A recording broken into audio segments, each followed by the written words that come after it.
Se você, como eu, costuma planejar o seu ano que vai começar, como é o caso agora, e pensar algumas mudanças, algumas transformações, algumas coisas novas que você quer ter na sua vida, provavelmente você se depara com um tipo muito específico de angústia, que é: será que eu vou dar conta? Pois é, você não está sozinho nessa, eu também planejo e tenho essas angústias, e muita gente passa por isso. O fato é que se a gente não der a devida atenção a isso, a gente pode acabar perdendo para essas angústias e dúvidas e não sendo capaz de realizar e alcançar aquilo que a gente estava buscando. Eu andei executando alguns planos meus ao longo dos anos e vou compartilhar com você hoje um recurso que eu uso muito e me dá muita força de vontade e fôlego para caminhar nessa jornada de começar um ano novo e gerar algumas transformações na própria vida. Se você está curioso a respeito disso, eu vou compartilhar hoje com você. Se ajeita na cadeira que a gente vai falar de preparo. Sou Jorge Verlindo e este é Ler o Mundo, Crescer e Viver Melhor pela Leitura. Um dos vieses mais complicados que a gente tem quando está idealizando o futuro novo é olhar para as coisas com uma desproporção em relação à realidade. Por exemplo, suponha que você quer começar a desenhar. Você já vai começar a imaginar que você vai desenhar igual um grande mestre da pintura. Ou então você vai começar a cozinhar e vai achar que vai sair o primeiro prato delicioso, fantástico, na primeira tentativa. Ou ainda, você vai começar a fazer uma dieta ou então fazer exercício e não vai falhar nunca. O ponto é que a nossa cabeça tem esse viés de desproporcionalizar as nossas expectativas e qualquer coisa que acontece no meio do caminho acaba sendo frustrante. Até aí tudo bem. Visualizar um futuro de potência onde você é capaz de transformar o mundo e gerar recompensa para você mesmo é ótimo. E isso vai acabar te dando motivação, gana de fazer a coisa bem feita.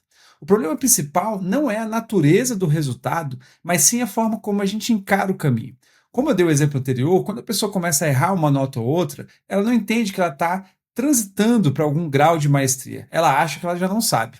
Quando ela tenta cozinhar e o prato não sai como ela queria, ela não entende que ela está dando os primeiros passos na direção de saber cozinhar com mais proficiência. Ela acha que nunca vai conseguir. E é aqui que eu quero compartilhar com você uma perspectiva que eu andei praticando ao longo do tempo e posso dizer que tem alguma proficiência hoje. É uma forma de você encarar esses resultados iniciais e que vai te ajudar a não se sabotar e garantir algum fôlego para continuar progredindo. Eu gosto muito de uma frase que o Ryan Holiday usa no livro dele, que chama Obstáculo é o Caminho, acho que eu já falei dele aqui, que ele diz basicamente o seguinte: muitas batalhas elas são perdidas por falência e colapso da nossa força de vontade e não por eventos externos. Isso quer dizer o seguinte: não é o evento externo que te vence, mas sim a sua percepção de como você está indo. E essa ideia do Ryan Holiday ela é chave para o que eu vou trazer hoje para você, que é você ser capaz de reenquadrar a sua percepção da realidade para continuar tendo tesão em fazer as coisas. Vou dar um exemplo prático com base no meu livro, que eu publiquei no ano passado. Se você ainda não comprou, eu sugiro. É um romance, né, psicológico muito interessante. Vou deixar o link da Amazon para você aqui na descrição. Mas o fato é que eu comecei o livro e quando você começa a escrever, o tesão de começar é muito maior do que quando você avança. Porque quando você avança, você começa a ter as fricções. Você vai ter que ouvir as leituras críticas, ouvir as pessoas que discordam da obra ou que veem problema nela. E você vai ter que revisar, você vai ter que rever trechos. E isso dá para dizer que vai começando a tirar o entusiasmo do que você está fazendo. E a minha sorte nessa época é que a publicação em si estava muito longe, então tive tempo de desenvolver alguma tolerância a esse desconforto. E aqui é o primeiro tema que eu quero trazer para você. A primeira pista para você avançar com seus projetos com paciência é você ter tolerância ao desconforto. E por quê? Porque essa tolerância ela vai te dar a chance de progredir o suficiente para ver alguma coisa diferente acontecer. Quando você entra num platô, suponha o seguinte: você começou a produzir e tal, tá muito legal, aí você entrou num platô aqui, ó, e aí os capítulos não saem mais, ou falta alguma coisa ali. É muito fácil você entender que aquilo é o fim da linha. E essa tolerância vai deixar você executando de maneira consistente, mesmo sabendo que não está aparecendo algum resultado imediato, até que você sai do platô e começa de novo a executar de uma forma mais eficiente, começa a ver algum resultado na sua execução. E aqui eu entro com o segundo ponto de hoje, que é o seguinte: depois que eu saí desse platô, eu entrei num outro, que era o de dar materialidade à narrativa, orquestrar a narrativa de uma forma que gerasse interesse nas pessoas, que tivesse ritmo, que tivesse fator humano, né? São todas coisas muito importantes. Às vezes as pessoas mistificam a arte, mas é uma literatura que não tem isso, ela tem menos interesse frente às pessoas, né? E o ponto é que quando eu cheguei nesse platô, eu precisei de novo rever a forma como eu estava fazendo esse livro.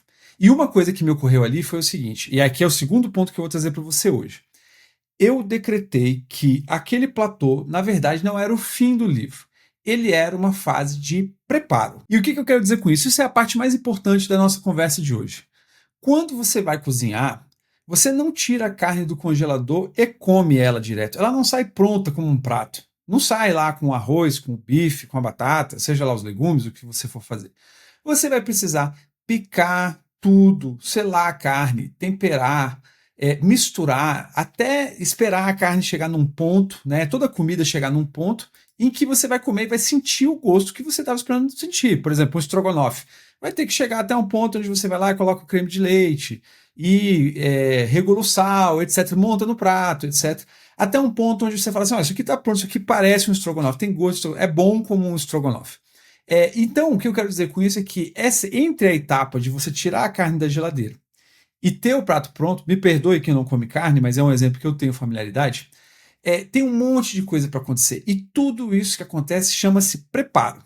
A diferença é que a comida ela é muito tátil. Quando você tira o negócio da geladeira, você pega nele, ele está gelado, você obviamente não é comestível. E você vai trabalhar aquilo até ele ficar pronto para comer. Quando você começa um projeto subjetivo, né, uma harmonia de música, uma letra de música, uma pintura, não é tão óbvio assim. A tinta não está congelada, entendeu? A sua ideia não está congelada. Você não vai precisar picar a ideia, preparar, assar a ideia, materialmente falando. Mas, subjetivamente falando, sim, você vai precisar preparar as coisas por um tempo até que elas estejam prontas para serem servidas. De forma que, às vezes, um rascunho ruim, ele é parte do preparo de uma boa ilustração. Às vezes, umas notas soltas, mal feitas na sua percepção, elas são mise en place de uma música boa que você vai fazer no futuro. Ou ainda, por exemplo, às vezes um tempo sem pegar no lápis, sem pegar no teclado para escrever e tal, é o tempo como você estivesse cozinhando aquela ideia até ela aparecer na sua frente de uma maneira mais pronta. Só que a nossa ansiedade, ela gera uma necessidade muito intensa de ver tudo pronto e rápido.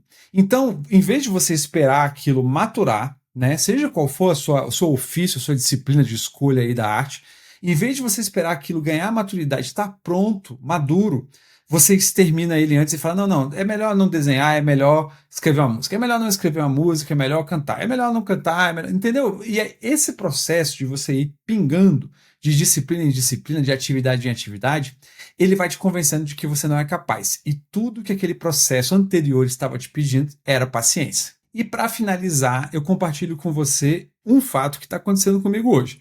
Todo ano eu preparo diversos planos para o ano, né? Alguns planos mais óbvios que estão relacionados à materialidade, a adquirir coisas, melhorar a minha própria vida, melhorar o meu físico, melhorar a minha saúde, eles são mais táteis. Eu consigo ver, eu consigo medir, eu consigo pesar. Só que, por exemplo, eu estou com uma ideia de um texto novo que entra nessa ideia dos textos subjetivos, das obras subjetivas.